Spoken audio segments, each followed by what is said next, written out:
الحمد للہ رب العالمین والصلاة والسلام علی رسولہ الامین وعلی آلہ واصحابہ اجمعین، اما بعد۔ معزز سامعین، السلام علیکم ورحمۃ اللہ وبرکاتہ۔ فاعوذ باللہ السمیع العلیم من الشیطان الرجیم، بسم اللہ الرحمن الرحیم۔ واتقوا فتنة لا تصیبن الذین ظلموا منکم خاصہ واعلموا ان اللہ شدید العقاب۔ صدق اللہ العظیم وصدق رسولہ النبی الکریم ونحن علی ذلک من الشاہدین۔ سب سے بہترین اور خصوصی تعریف سزاوار ہے اللہ رب العالمین کے لیے، جو میرا اور آپ کا اور اس پوری کائنات کا تنہا خالق، مالک، رازق اور پروردگار ہے، اور ہزاروں لاکھوں صلاۃ و سلام ہوں اللہ کے تمام پیغمبروں پر اور اللہ کے انتم رشی حضرت محمد مصطفیٰ صلی اللہ علیہ وسلم پر، جنہوں نے اللہ کا سچا پیغام اللہ کے بندوں تک پہنچایا اور اس کا حق ادا کیا۔ عزیز ساتھیو،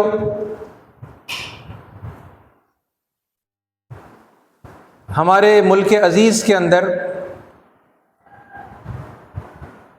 ہندو اور مسلم کانفلکٹس میں لگاتار ایک طرف ہم اضافہ دیکھ رہے ہیں، اور دوسری طرف ان دونوں گروہوں کے آپس میں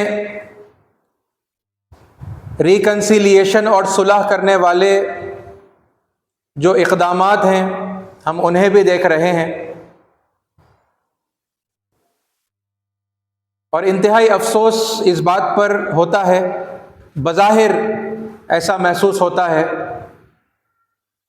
کہ جتنی تیزی سے نفرتیں پھیل رہی ہیں اور آپس کی دیواریں بڑھتی جا رہی ہیں، اس کے مقابلے میں صلح کی کوششوں میں بہت کمی اور سستی ہے،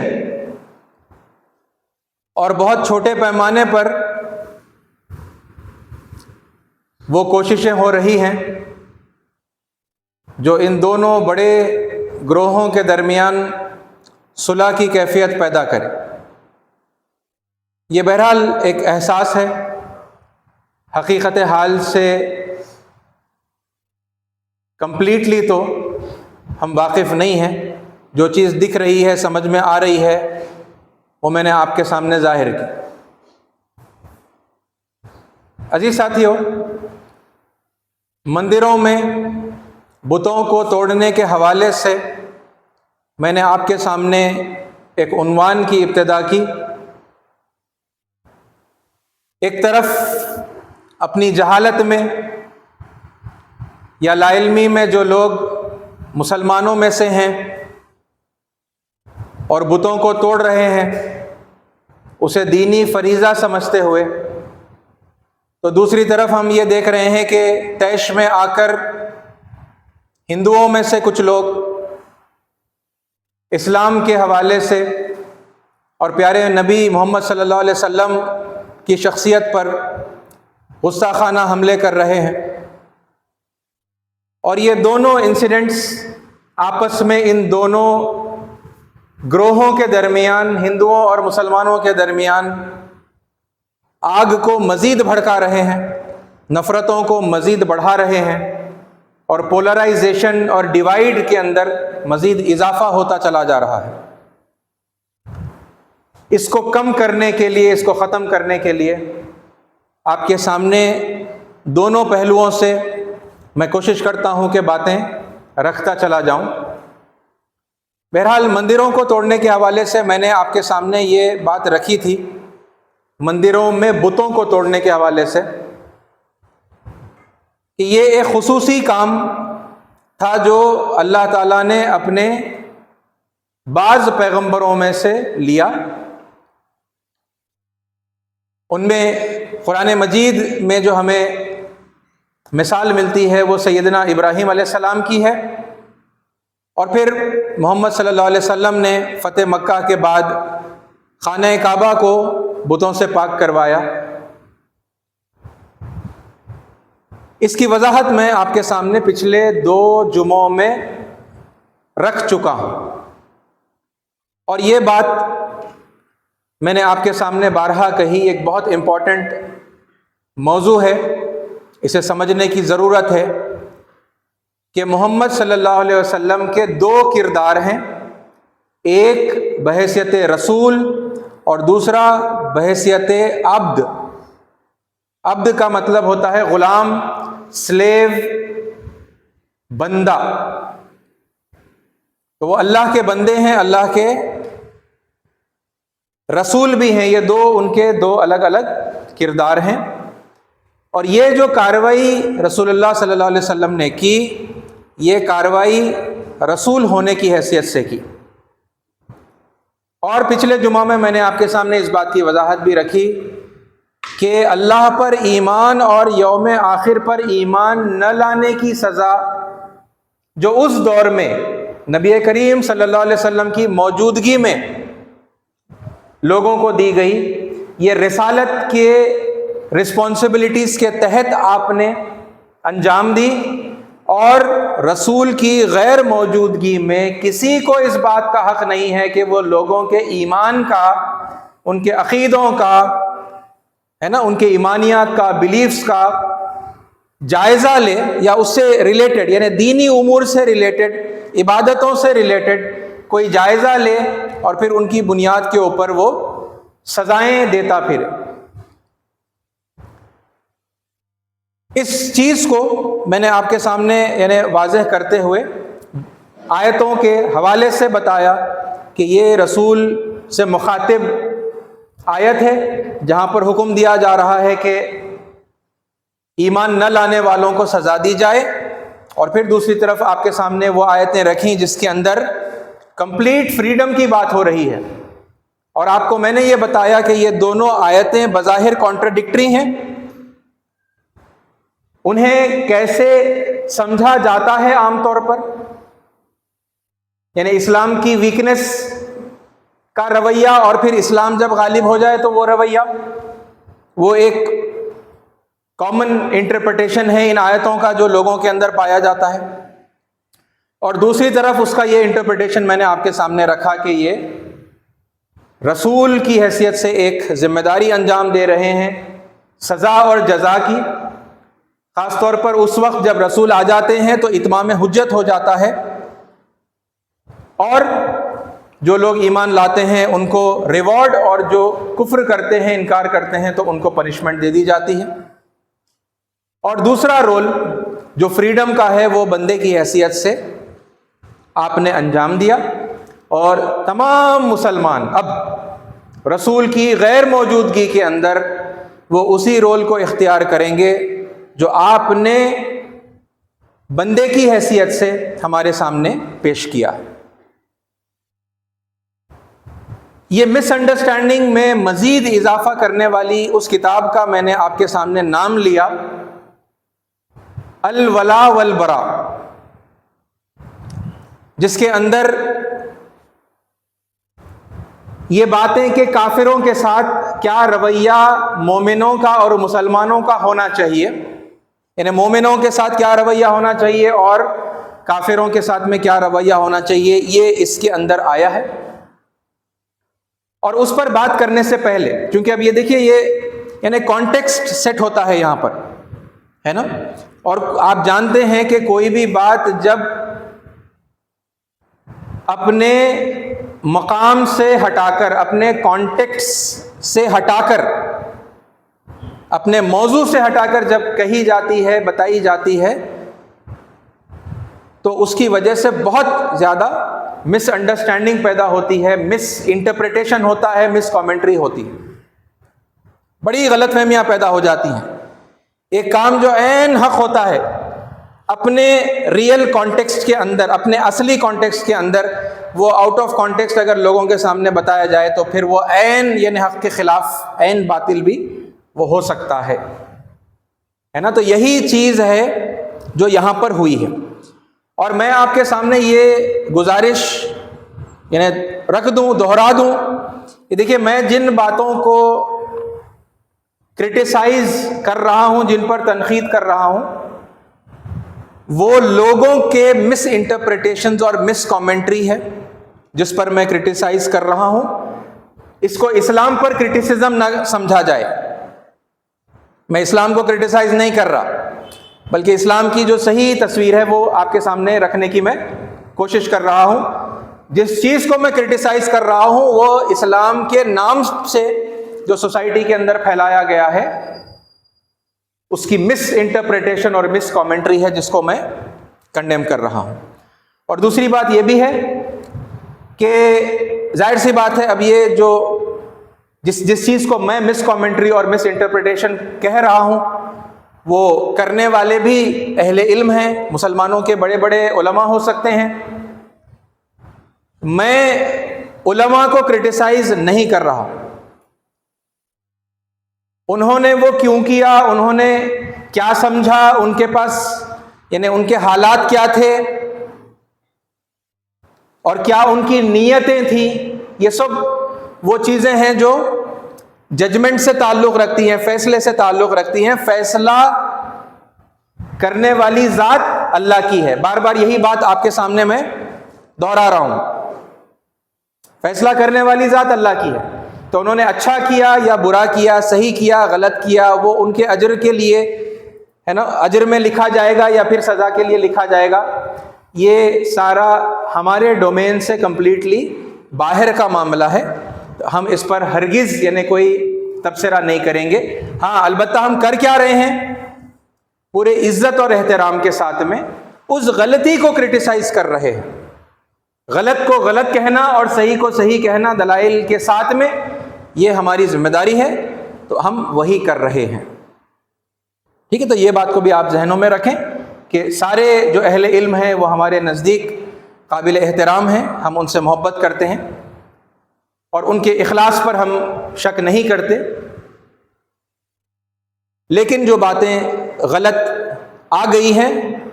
تو پھر ان غلطیوں کے اوپر تنقید کرنا دلائل کے ساتھ، وہ بھی یہ نہیں کہ مطلب صرف اس کے اوپر کوئی تبصرے کر کے جو ہے یوں ہی نکل جانا، مگر مطلب یہ ہے کہ کوشش اس بات کی ہر وقت رہتی ہے کہ دلائل کے ساتھ آپ کے سامنے وہ باتیں ثابت کی جائیں کہ وہ غلط ہے تو پھر کیوں ہے، کن دلائل کی بنیاد پر غلط ہے، اور پھر جو صحیح ہے تو پھر وہ کیا ہے اور کیا دلائل کی بنیاد پر ان باتوں کو ہم صحیح مان رہے ہیں. ٹھیک ہے، تو یہ دو باتوں کو بھی یعنی آپ اپنے ذہن میں رکھیں. دیکھیے، اب یہ باتیں یعنی دو براڈ کیٹیگری، یہ یعنی اس کو ڈیوائڈ کرنا اور سسٹمیٹیکلی اپنے مائنڈ کے اندر باتوں کو جو ہے یہ ری ارینج کرنے کی جو ضرورت ہے نا، اسی لیے یعنی آپ محسوس کریں گے غالباً کہ ریپیٹیشن بار بار یعنی باتوں کو میں دہراؤں گا ہے نا، تاکہ یہ باتیں یعنی سیگریگیٹ ہو جائیں، سپریٹ ہو جائیں ٹوٹلی، اور پھر یعنی یہ دو الگ الگ خانوں میں ہم انہیں فٹ کریں. ٹھیک ہے، تو پروفٹ محمد صلی اللہ علیہ وسلم، ٹھیک ہے، آپ کی شخصیت ہے، آپ کے یہ دو کردار ہیں. ٹھیک ہے، بحیثیت رسول ہیں اور بحیثیت عبد، بندے. ٹھیک ہے، بحیثیت رسول آپ نے کچھ خاص جو ذمہ داریاں انجام دی ہیں، ان کو آپ کہہ سکتے ہیں رسول اللہ کا یا پروفٹ محمد کا ایکسکلوزیو مشن، وہ مشن جو آپ کے لیے بحیثیت رسول خاص تھا. ٹھیک ہے، اور جو ذمہ داریاں آپ نے انجام دی بحیثیت عبد کے، بندے کے، یہ اسے آپ کہہ سکتے ہیں رسول اللہ کا یا پروفٹ محمد صلی اللہ علیہ وسلم کا جنرل مشن. ٹھیک ہے، جو میں اور آپ لے سکتے ہیں، لیکن رسول کی ذمہ داریوں کو ہم نہیں لے سکتے، رسول کے ایکسکلوزیو مشن کو ہم نہیں لے سکتے. ٹھیک ہے، اس حوالے سے میں نے اب یہ جو دو اس میں پھر یہ دو باتیں، لوگوں کو کافر کہنا، ٹھیک ہے، اور کافر کے علاوہ یعنی کہ ان کے ایمان کا جائزہ لیتے ہوئے ان کے اوپر اور باقی سارے جو القاب ہیں یا پھر وہ جو ٹرمینالوجیز ہیں وہ ان کے اوپر چسپاں کرنے والی جو بات ہے، ٹھیک ہے، یعنی کافر تو وہ مین ورڈ رہے گا جسے لے کر ہم اپنی یعنی گفتگو کو آگے بڑھائیں گے، لیکن اب اس کے علاوہ کسی کو منافق کہہ دینا، کسی کو فاسق کہہ دینا، کسی کو مرتد کہہ دینا، ہے نا، یا اس طرح کے اور جو یعنی ایمان کا جائزہ لے کر جو القاب لگائے جاتے ہیں، وہ تمام القاب بھی اس کے اندر آ جاتے ہیں۔ تو آپ دیکھیں گے کہ یعنی یہ تمام القاب قطعی طور پر ڈیفینٹ انداز کے اندر یہ اسی وقت کسی کے اوپر لگائے جا سکتے ہیں جب رسول موجود ہو، اوکے، رسول کی موجودگی میں یہ ہو سکتا ہے، اور رسول کی غیر موجودگی میں یہ ممکن نہیں ہے، یہ ہم کر نہیں سکتے، اس کا اختیار ہمیں نہیں دیا گیا ہے نا۔ اللہ نے ہمیں یعنی عام مسلمانوں کو اس بات کا اختیار نہیں دیا کہ وہ لوگوں کے ایمان کا جائزہ لے کر انہیں کافر کہیں، یا یہ اور جو دوسرے القاب ہیں منافق، فاسق اور اس طرح کے یعنی مرتد وغیرہ یہ کسی کے اوپر لگائیں، ٹھیک ہے۔ تو عزیز ساتھیو، اب اس حوالے سے کچھ باتیں ہیں، ظاہر سی بات ہے کہ پھر کچھ یعنی تفصیلات رہیں گی جو میں اس سے پہلے آپ کے سامنے رکھ چکا ہوں۔ کافر کون ہے؟ ٹھیک ہے، یہ کافر لفظ کو سمجھنے کے لیے کچھ یعنی اہم عنوانات میں نے بنائے تھے، اور پھر ان پر دلائل کے ساتھ میں کچھ میں نے تفصیل رکھی تھی، ٹھیک ہے۔ تو میں آپ کے سامنے یعنی ان کا خلاصہ اس موقع پر رکھ دوں گا، اوکے، اور خلاصہ رکھتے ہوئے یعنی میں ریفرنس دے دوں گا کہ وہ ویڈیوز کہاں پر ہیں، تو پھر آپ یعنی ان کو اگر ریوائز کرنا چاہتے ہیں یا آپ نے اگر انہیں نہیں دیکھا تو پھر آپ جا کر انہیں دیکھ لیں، تاکہ پھر یہ جو گفتگو ہم اس موقع پر اب کر رہے ہیں اور آئندہ انشاءاللہ ہم کریں گے، تو پھر ان باتوں کو سمجھنے کے لیے یعنی ہمیں سہولت ہو جائے گی، زیادہ انڈرسٹینڈنگ کے ساتھ میں ان آگے کی باتوں کو بھی ہم سمجھ سکیں گے۔ ایسے ساتھیوں، اور ایک دو باتیں ہیں جو یعنی اس ٹاپک کے اندر اترنے سے پہلے میں آپ کے سامنے رکھنا چاہتا ہوں، ٹھیک ہے۔ یہ بھی میں نے اس سے پہلے بھی آپ کے سامنے رکھی ہیں، لیکن اس موقع پر خاص طور پر پھر یعنی دل میں یہ بات آ رہی ہے کہ میں ان کو ریفریش کر لوں۔ دیکھیے، یہ کانفلکٹس لگاتار بڑھتے چلے جا رہے ہیں، میں نے جیسے آپ کے سامنے کہا ہندو اور مسلمانوں کے درمیان، ٹھیک ہے، پھر عیسائیوں کے ساتھ بھی کانفلکٹس ہیں اور دوسرے لوگوں کے ساتھ بھی ہیں، ٹھیک ہے۔ یہ یعنی بہت سارے گروپس ہیں جو آپس میں اس وقت یعنی ان اسٹیٹ آف کانفلکٹ ہیں، آپس میں جو ہے وہ بھڑے ہوئے ہیں، ٹھیک ہے۔ ظاہر سی بات ہے، ہم چاہتے ہیں کہ ساروں کے اختلافات ختم ہو جائیں اور سارے آپس میں صلح کر لیں، ریکنسائل کر لیں، لیکن اس موقع پر خاص طور پر یعنی میں آپ کے سامنے یہ بتا رہا ہوں، مسلمانوں سے میں کہہ رہا ہوں، جگہ جگہ پر گھروں کو آگ لگائی جا رہی ہے، موب لنچنگ کے واقعات بڑھتے جا رہے ہیں، گھروں کے توڑنے کے واقعات جو ہے یعنی اس میں اضافہ ہوا ہے، ٹھیک ہے۔ بستیاں خالی کروانے کے اور الٹیمیٹ وارننگ دینے کے آپ نے دیکھے ہوں گے کہ اب یہ یعنی جیسے جیسے دن گزرتے جا رہے ہیں تو اور واقعات ہمارے سامنے آتے چلے جا رہے ہیں سوشل میڈیا وغیرہ کے ذریعے سے، کہ بھئی فلاں بستی جو ہے خالی کرنے کا، مسلمانوں کو وہاں پر سے جو ہے اپنا سامان بوریا بستر جو ہے باندھ کر نکلنے کا یعنی الٹیمیٹم جو ہے دیا گیا۔ عزیز ساتھیو، خدا کے لیے اس بات کو سمجھیں جو اللہ تعالیٰ نے قرآن مجید میں یوں بیان کی ہے کہ وما اصابکم من مصیبت فبما کسبت ایدیکم، یہ بہت امپورٹنٹ ہے، یہ ٹوٹلی ہمارے یعنی نظریے کا، ہمارے سوچنے کے ڈھنگ کا جو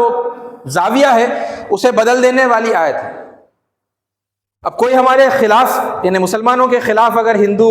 حکومت وغیرہ وغیرہ جس کسی کو بھی ہم سمجھتے ہیں کہ بھئی وہ ہمارے خلاف کارروائی کر رہے ہیں، ان کی وجہ سے ہمارے اوپر مصیبتیں آ رہی ہیں، تو خدا کے لیے قرآن مجید کی اس آیت پر غور کریں کہ اللہ تعالیٰ کہہ رہا ہے وما اصابکم من مصیبت، اور جو کوئی مصیبت بھی، جو کوئی، ماں کا مطلب ہے واٹ سو ایور، جو بھی مصیبت، چھوٹی مصیبت، بڑی مصیبت، بہت بڑی مصیبت، کوئی بھی مصیبت، اور جو کوئی مصیبت بھی تم سب پر آتی ہے، وما اصابکم، کم مطلب تم سب، اب یہ ایز اے کلیکٹیو ہم اپنے آپ کو دیکھیں گے نا، مسلم کمیونٹی، ہم سب پر یہ مصیبت آ رہی ہے، یہ کیوں آ رہی ہے؟ ہو از ریسپانسبل؟ اگر یہ ہم سوال پوچھیں تو اللہ جواب دے رہا ہے وما اصابکم من مصیبت فبما کسبت ایدیکم، پس یہ تمہارے اپنے ہاتھوں کی کمائی ہے، اٹ از آور ڈوئنگ، یہ ہمارے اپنے ہاتھوں کی کمائی ہے، یہ بات کو سمجھیں. We are responsible for these calamities, for these problems. ذمہ دار ہم ہیں، اگرچہ کہ کر وہ رہے ہیں لیکن ذمہ دار ہم ہیں. یہ میں نہیں کہہ رہا، یہ قرآن مجید کی صریح آیت ہے. اور یہ جو یعنی آپ عربی کے اوپر آپ غور کریں گے تو پھر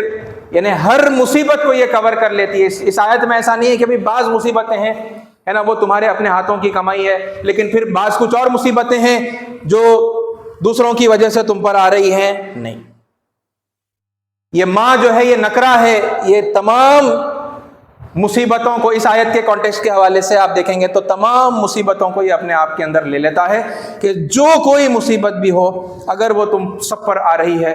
وہ تمہارے اپنے ہاتھوں کی کمائی.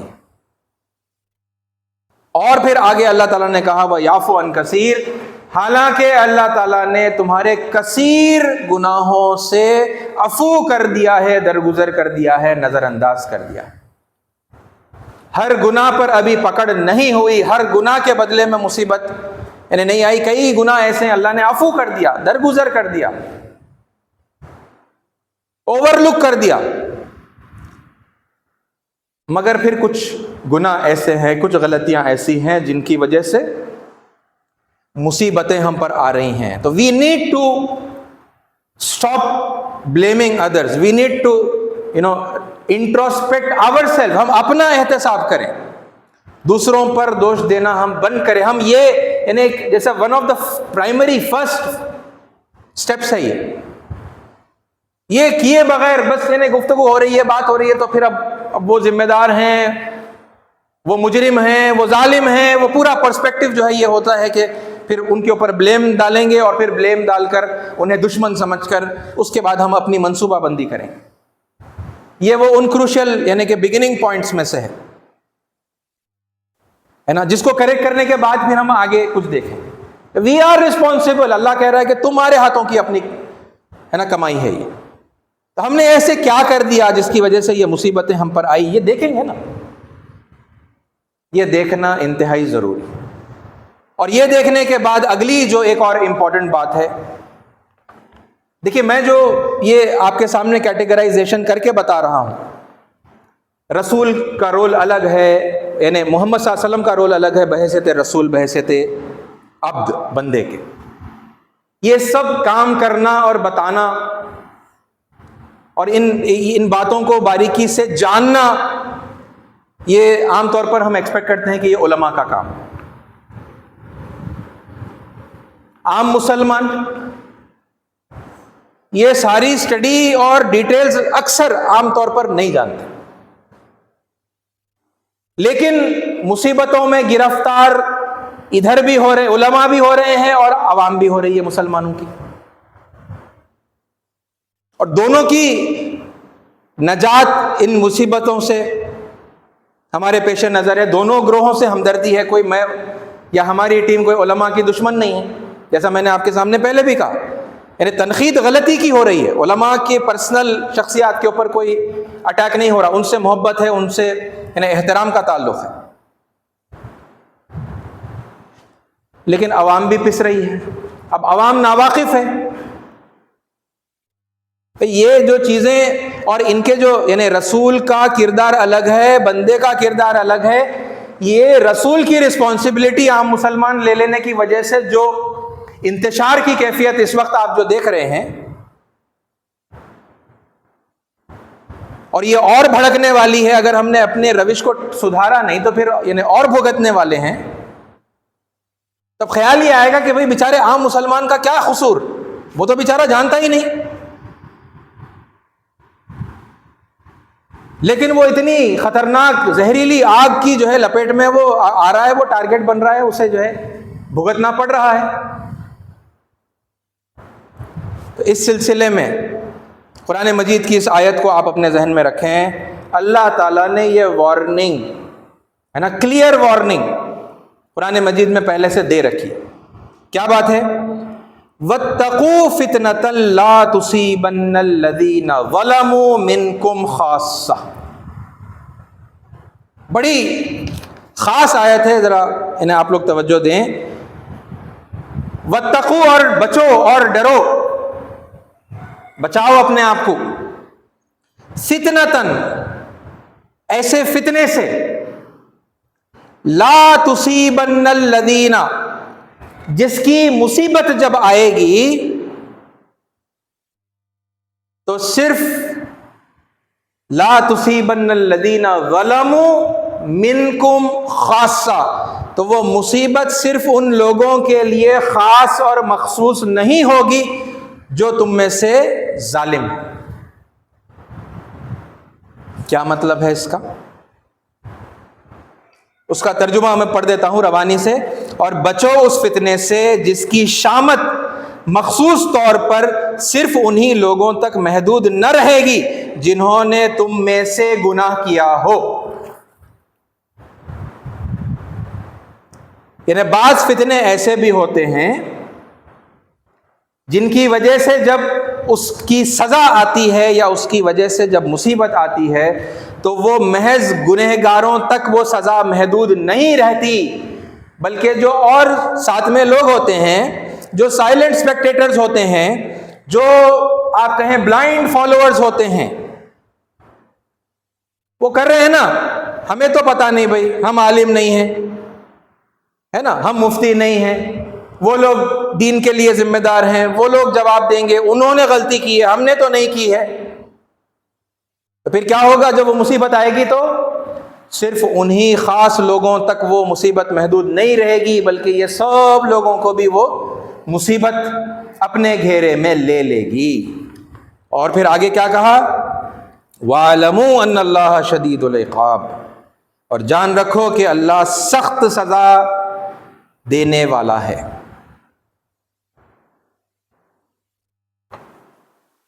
یعنی جن امور میں اللہ تعالیٰ کی ایسی نافرمانی ہوئی کہ اللہ تعالیٰ بہت ناراض ہوا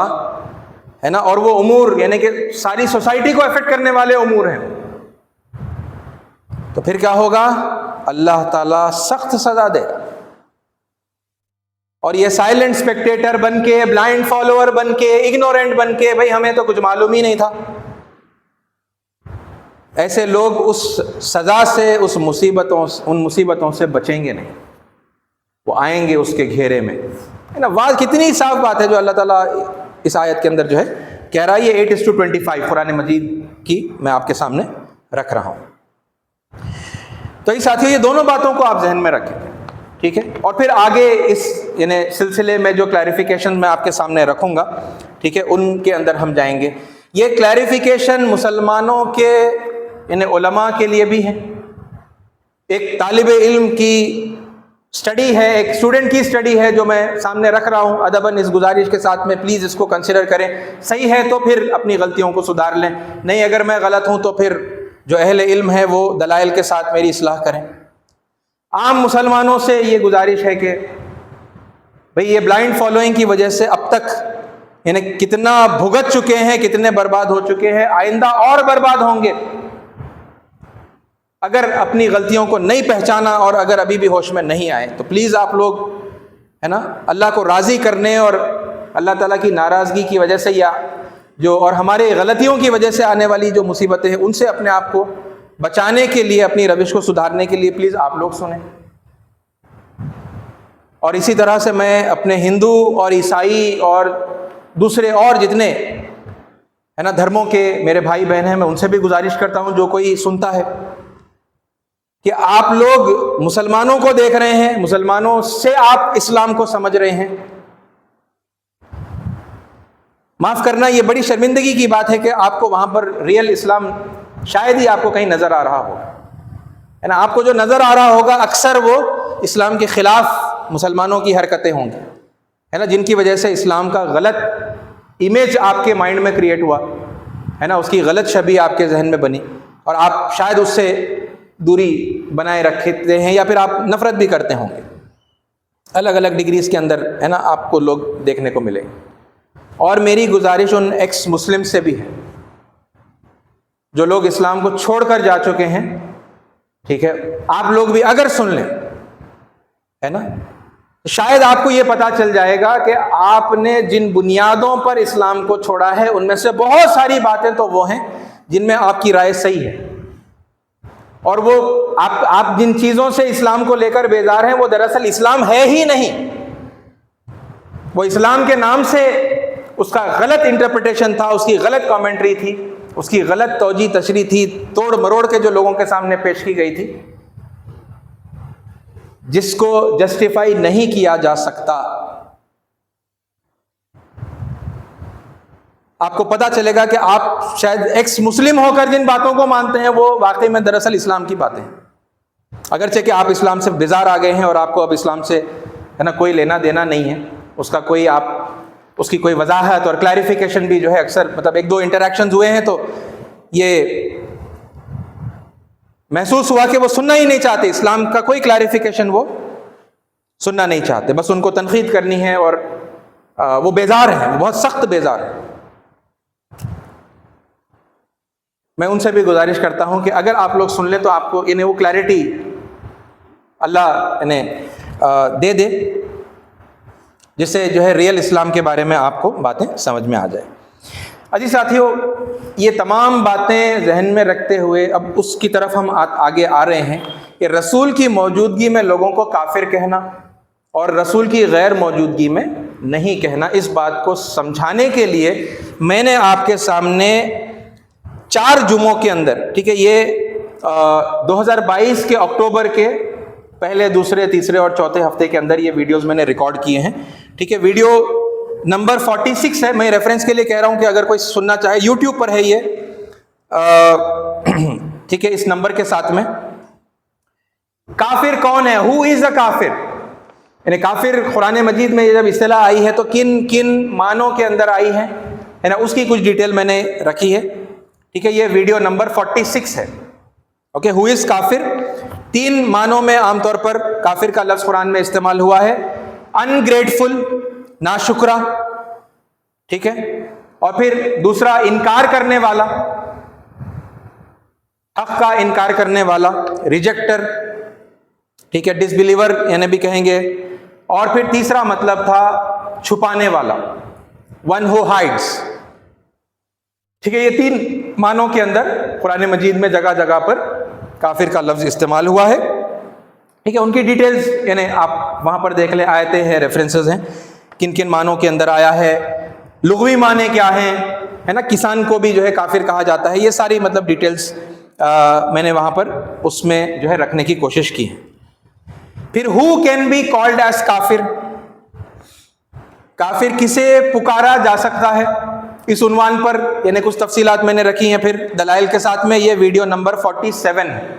سیریز کے اندر، ٹھیک ہے، جو خطبات جمعہ کی پلے لسٹ ہے اس میں یہ یعنی سیریل نمبر میں آپ کو بتا رہا ہوں، اوکے۔ اس کا جواب کیا ہے؟ اس کا جواب یہ ہے کہ انہی کو کافر کہا جا سکتا ہے جنہوں نے اپنے آپ کو کافر ہونے کا اعلان کیا، کیونکہ یعنی بنیادی حق ہے ہر انسان کو کہ وہ اپنا تعارف پیش کرے۔ آپ کے بارے میں آپ کون ہیں وہ کہنے کا حق مجھے نہیں ہے، آپ اپنا تعارف پیش کریں گے، آپ بولیں گے میں فلاں ہوں، میں فلاں ہوں، میں یہ ہوں، میں وہ ہوں، اور دینی اعتبار سے میں فلاں فلاں ہوں۔ آپ جو کہیں گے وہ ریپیٹ میں کر سکتا ہوں، اور اگر آپ نے اپنے آپ کو ایز اے کافر آئیڈینٹیفائی نہیں کیا تو پھر دنیا میں کسی کو بھی اس بات کا حق نہیں ہے کہ وہ آپ کو کافر کے لقب سے پکارے۔ یہ قرآن کی آیتوں کے حوالے سے، یعنی قرآن میں بھی جن لوگوں کو کافر کہا گیا انہوں نے پہلے اپنے آپ کو کافر ڈکلیئر کیا، اور پھر ان کے کفر پر اللہ تعالیٰ نے مہر لگائی، سیل کیا، اور وہ یعنی کافر کی کیٹیگری میں جو ہے ڈالے گئے۔ یہ ایک پورا یعنی سیکوینس ہے، بات پیش کرنا، انسان کو سمجھ میں آنا، سمجھ کر بھی یعنی سمجھ کر کہ وہ باتیں جو بتائی جا رہی ہیں وہ حق ہیں، دے آر ریئلی ٹرو، وہ ستیہ ہے، وہ ستیہ سمجھتے ہوئے پھر بھی انکار کرنے کا فیصلہ کرنا ہے نا، پھر بھی ٹھکرانے کا، نہ ماننے کا فیصلہ کرنا، اور اپنے آپ کو ڈکلیئر کرنا۔ اور پھر اس کے بعد میں تیسرا عنوان، when can someone declare others as کافر، کسی اور کو کافر کب کہا جا سکتا ہے، ایسی کوئی صورتحال ہے کیا، ایسے کوئی سرکمسٹانسز ہیں کیا؟ یہ ویڈیو نمبر 48 ہے، اور اس میں وہی بات یعنی کہ آپ کے سامنے جو ہے لائی گئی کہ صرف اور صرف رسول کی موجودگی میں لوگوں کو کافر ڈکلیئر کیا جا سکتا ہے، ٹھیک ہے، رسول کی غیر موجودگی میں کسی کو اس بات کا حق نہیں ہے۔ اور پھر اسی حوالے سے ایک چوتھا عنوان یہ بھی تھا کہ اگر کوئی مسلمان کسی دوسرے مسلم کو کافر کہتا ہے کیونکہ وہ الگ فرقے کا ہے، کسی الگ امام کو مانتا ہے، کوئی اور جماعت کا ہے، یا کوئی اور یعنی کہ ہے نا آئیڈیالوجی، نظریہ، عقیدہ جو ہے اس نے اگر اختیار کیا ہے جو ہماری نظر میں کفر ہے، تو پھر اس سلسلے میں اسلام کا کیا حکم ہے قرآن اور حدیثوں کی روشنی میں، یہ بھی واضح میں نے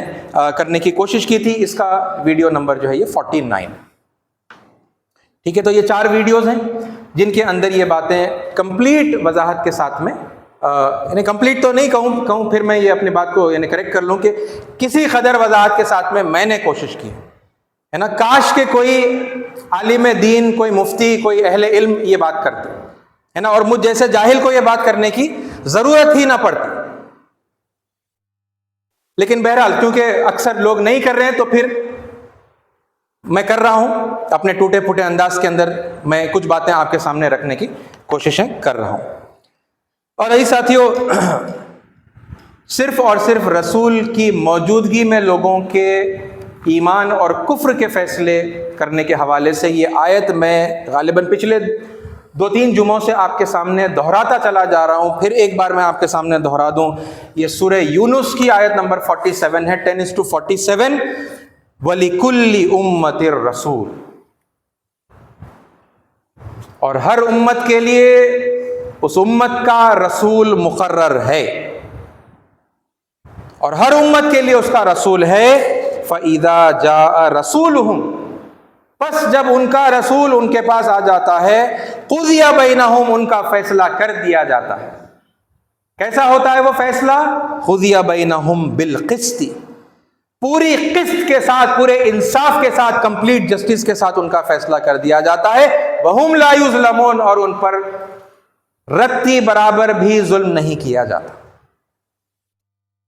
یعنی وہ آیت، اس آیت کو آپ سمجھیں کہ یہ ساری گفتگو کے اوپر یعنی کہ یہ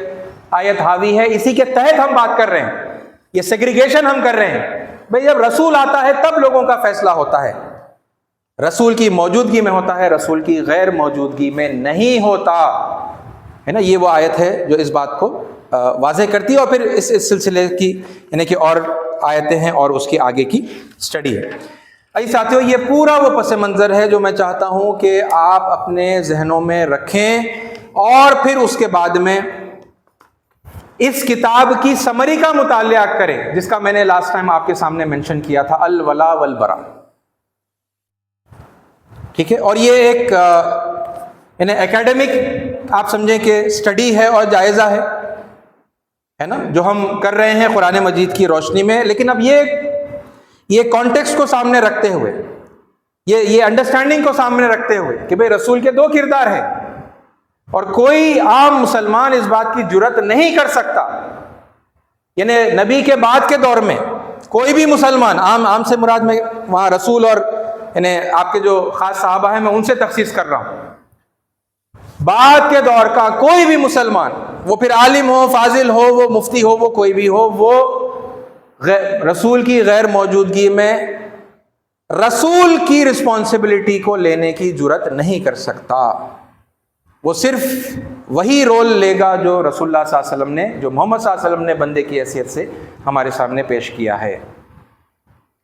ٹھیک ہے۔ اور یہ انڈرسٹینڈنگ کو سامنے رکھتے ہوئے اس کتاب کا مطالعہ ہم کریں گے۔ میں سمجھتا ہوں کہ یعنی اس وقت شروع کرنا مناسب نہیں ہے، کیونکہ یعنی وقت آج کا جمعے کا ختم ہو گیا ہے، تو اسے ہم گفتگو کو یعنی اس گفتگو کو الولا والبرا کے متعلق کو انشاءاللہ ہم آئندہ جمعہ کے لیے رکھیں گے۔ اس کانٹیکسٹ کو خدا کے لیے آپ یعنی غور سے سٹڈی کریں اور اس کو اپنے ذہن میں رکھیں۔ اگلے جمعہ اللہ نے زندہ رکھا، موقع باقی رکھا، تو پھر یعنی اس کے ویری بریف ریکیپ کے ساتھ میں اصل اس ٹاپک کے اندر یعنی داخل ہو جاؤں گا، اور اس کا بھی یعنی وہ کتاب یعنی کافی یہ سبجیکٹ الولا والبرا کا یہ بھی کافی یعنی ایک لمبا سبجیکٹ ہے، ٹھیک ہے، لیکن اس کی ایک سمری ہے، ٹھیک ہے، اور سمری کے اندر مختصر کچھ سوالات ہیں، ٹھیک ہے، اور ان سوالات کا ایک ایک کر کے ہم جائزہ لیں گے، ٹھیک ہے، اور پھر یہ سمجھنے کی کوشش کریں گے کہ یہ کس کانٹیکسٹ میں اپروپریٹ ہے اور پھر کس کانٹیکسٹ میں جا کر یہ کمپلیٹلی غلط ہو جاتے ہیں۔ اللہ تعالیٰ سے دعا ہے کہ اللہ تعالیٰ ہمیں حق بات کو سیکھنے کی، سمجھنے کی، اس کی تہہ تک پہنچنے کی، ہے نا، اسے کریکٹلی انڈرسٹینڈ کرنے کی، اور پھر سمجھ کر ہی قبول کرنے کی، اس پر عمل کرنے کی اور دوسروں تک پہنچانے کی توفیق عطا فرمائے۔ آمین۔ وآخر دعوانا الحمد للہ رب العالمین۔